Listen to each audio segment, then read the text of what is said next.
Me, you, or any other noob programmer, as I like to call it, we know how to code, but when we're asked, how does your code work? We'd be like, magic? It's because if we look at the stack, we know about apps and we know about coding. Normal people only know about apps and nothing about coding, by the way. We know a little bit more. But as a noob, we think that we code, and that code is somehow through magic is connected to something called a computer or something, and that's how it works. So on this computer stack, as I like to call it, we programmers know one more part than a normal person does. But in actuality, there's no magic, and your code through your OS and through the memory runs on your machine. Understanding that blue box there is the difference between you, a new programmer, and Linus Torvald, a legendary fucking programmer. And if you want to develop your computer skills in a top-down approach, you need to start with the OS. That is why I am coding my own custom OS. In the operating system, there are several parts. The most important ones are interrupt handling, memory management, and input-output. In this video, I'll be coding an interrupt handler. As you'll see in the video, coding an interrupt handler made me feel totally different, as it is the first step into the world of becoming a pro and going beyond just being a normal programmer. What happens when you tap your OS on the shoulder? Well, that was interrupting, but it was a very important interrupt, so I had to stop everything and attend to it. But that one was not very important, so I'll keep going on, and whenever I have time, I'll see what it was. So, we're coding interrupt handling.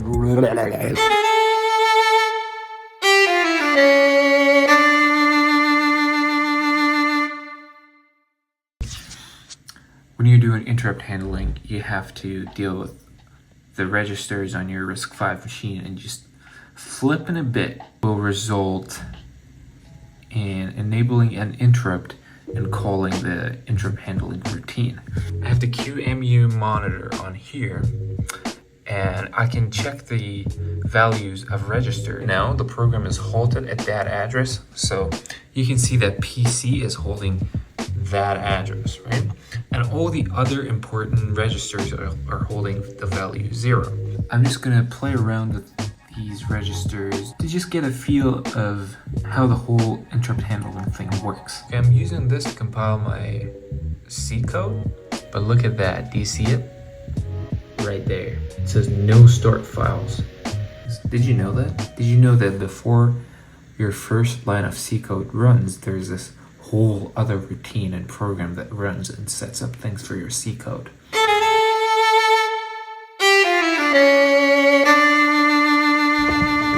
Jackpot.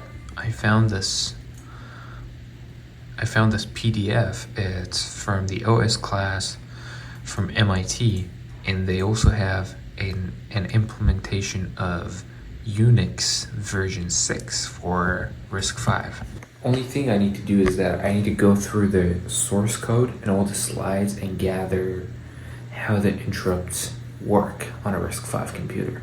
And it can get really complicated, but it's a journey that I have to go through. And I'm gonna boil all the information down. I'm gonna explain it in 1 minute, the entire thing in 1 minute to you. Your computer runs code, but how does it know, for example, what it means to print hello?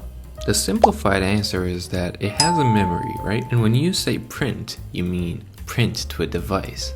That device will constantly be looking at the spot in the memory, and whatever is in that spot in the memory will be printed on your device. And then imagine your code is in spot number 0. It says print 1. It's pointing to the spot number 1. And in spot number 1, you have your hello. But how does that get into the CPU?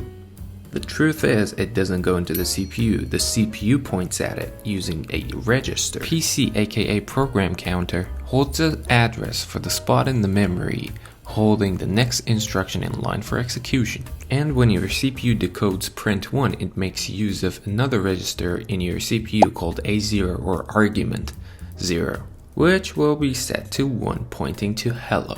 And the CPU running this instruction causes it to put the word hello in the printer spot.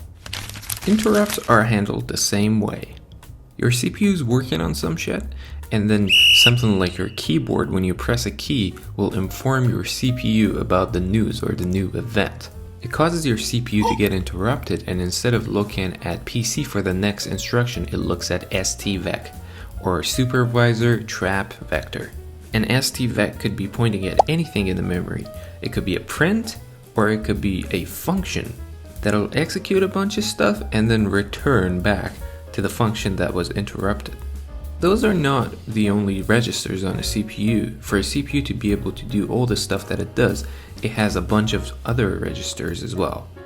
On a 32-bit RISC-V computer, you typically have 32 32-bit registers. This is a lot more complicated than I thought. Pretzel, it's more complicated, okay? Have you ever thought about how your keyboard works? Like, there's a bunch of programs running and your CPU cores are busy. And when you press a key on your keyboard, your CPU cores at some point, one of them at least, has to stop what they're doing and attend to the keyboard. We're gonna have to emulate a UART and through STDIO give it input so that we kinda have a keyboard emulation or something. And we can give our system inputs. She knows. She's my little OS developer. To deal with these tasks, I have printed all the instruction set of RISC-V. It's a cheat sheet, and I'm just gonna keep it here.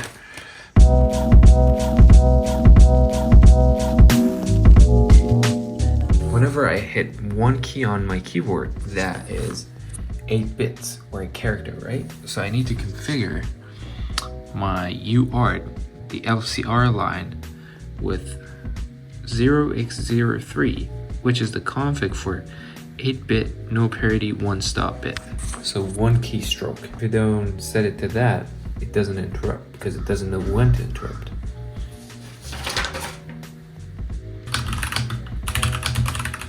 Okay, I did it. Let's see if it works. If I hit any key on my keyboard, it should print a T.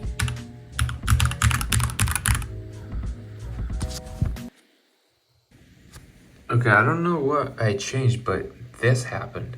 Oh yeah, I enabled the interrupts. And this happened. And I'm guessing that I'm never turning it off. Like, I'm not ever disabling interrupts. So my interrupts are interrupted by other interrupts. By the same interrupt even. Like the interrupt is interrupted by the same interrupt. That makes no sense. It's still not working. I don't know how many days I've been spending on this, but I think I'm gonna leave it the rest for tomorrow. I've had significant progress, but it's very complicated. It's crazy. Good morning. Another day.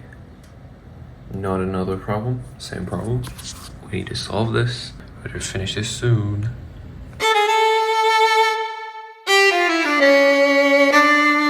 Dude, I've been doing anything I could, but it just doesn't work. I don't know what's wrong. Whenever I'm trying to write to some CSRs, I get kicked out by a trap, and then my program restarts. It's just, I don't understand it. I think I just have to start reading source code like it's nobody's business. Like actually study source code of other kernels. Guys, it's 8:30 p.m. I've been on this non-stop the entire day. And I managed to boil my problems down to PLIC, or Platform Level Interrupt Controller.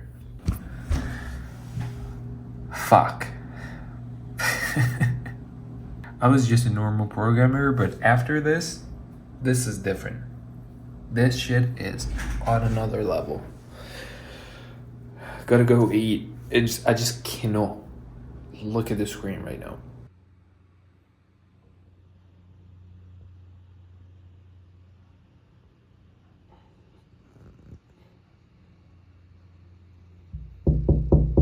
Meow. I woke up this morning, had a coffee, and I have been staring at my monitor ever since.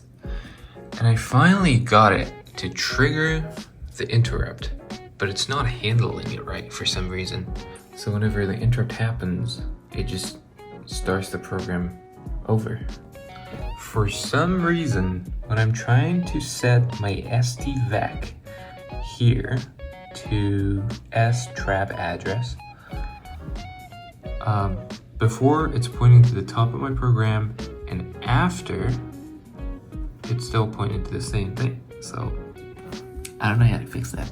I'm glad that I got the interrupts to work. So if I press any key here, 1, 2, you can see that it stops from the top of my program for some reason. Because the trap handler is pointing to the top of my program. But I don't know how to set it. Nothing works. It makes no sense. Ooh, after so many trials, I found out that, okay, my function is at that address and it ends with a 2. I cannot set my ST vector to that address, but I can set it to something and then to a number that's divisible by 4.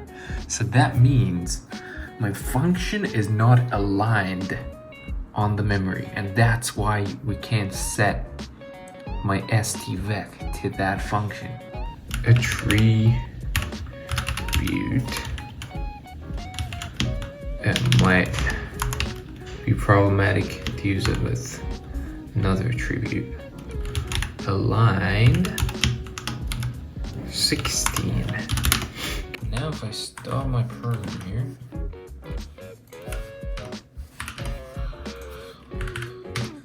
no problem, it compiled it. I'll connect my GDB to it. Target remote 234. Break point at 127. Print X strap address. Let's see if it's aligned now. Okay, see? Now it's in a different position because we're using that aligned attribute. Now print X STVEC. Hey, it's pointing to the thing, so that was the problem. It was just not aligned. Now if I press a key, it should raise an interrupt and the STVEC will handle it and print a T there. Whoa! Woo! That is happening because I'm not really handling the interrupt. I'm just printing something and the interrupt is still raised. I need to disable the interrupt and actually deal with it. Swap the context, just do a bunch of stuff that I'm not doing. I'm just printing something for testing purposes, but hey, I figured it out. It only took me a week. Okay, after spending so much time, I finally kind of got a hang of interrupts. So that is my interrupt handling routine. What it does is that it saves all the registers somewhere in the stack in the memory, so that when we come back from the interrupt, we have all the registers. You can just go back to the interrupted program and it's as if nothing ever happened. Right now, it only handles external interrupts, but that's cool. And the external interrupt is a keyboard stroke that goes to the computer through UART. So now if I run the program, we can see the booting message and then we get that $sign. And now if we hit anything on the keyboard, we can type. Ain't that cool? And who would have thought, just to make the computer, just to connect the keyboard to your operating system, you have to code all this shit. You also have to understand everything about interrupt handling. So if you want to understand interrupts and code a little OS, you just connect a keyboard to your OS. That's it. Don't think about anything else. Just connecting one keyboard to the fucking OS takes such a long time. It took me over a week, maybe 2 weeks. But I did it. Next, we'll manage memory. Memory management coming up.